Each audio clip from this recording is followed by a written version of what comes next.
প্রাকৃতিক দুর্যোগের ঝুঁকিতে থাকা দেশগুলোর তালিকায় অন্যতম ফিলিপিন্স। ভূমিকম্প আর টাইফুন যেন নিত্যসঙ্গী এই দ্বীপরাষ্ট্রে। এর মধ্যেই আবারও কেঁপে উঠল দেশটির মধ্য উপকূল। স্থানীয় সময় মঙ্গলবার রাত 11:30টার দিকে বোগো শহরের উত্তর পূর্বে 6.9 মাত্রার শক্তিশালী ভূমিকম্প আঘাত হানে। আতঙ্কে বাড়ির বাইরে বের হয়ে আসেন বাসিন্দারা। ভূমিকম্পের প্রভাবে কিছু এলাকায় বিদ্যুৎ সংযোগ বিচ্ছিন্ন হয়ে যায়। ফিলিপিন্স ইনস্টিটিউট অব ভলকানোলজি জানায়, স্থানীয় ফল্টের নড়াচড়ার কারণে এই ভূমিকম্প হয়েছে। প্রথম দিকে সুনামি সতর্কতা জারি হলেও 2 ঘন্টা পর্যবেক্ষণের পর তা প্রত্যাহার করা হয়।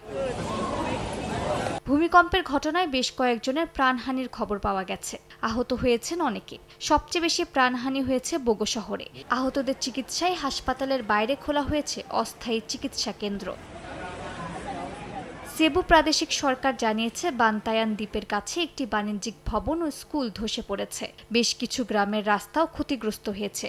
উদ্ধারকারী কর্মকর্তা জানান, ধসে পড়া ভবনের নিচে মানুষ আটকা পড়ে থাকতে পারে। তবে ঠিক কতজন নিখোঁজ রয়েছেন তা এখনও অজানা। ভূমিকম্পের পরপরই বন্ধ ঘোষণা করা হয়েছে স্কুল, কলেজ ও শিক্ষা প্রতিষ্ঠান। মালিহা সুহরওয়ার্দী, সময় সংবাদ।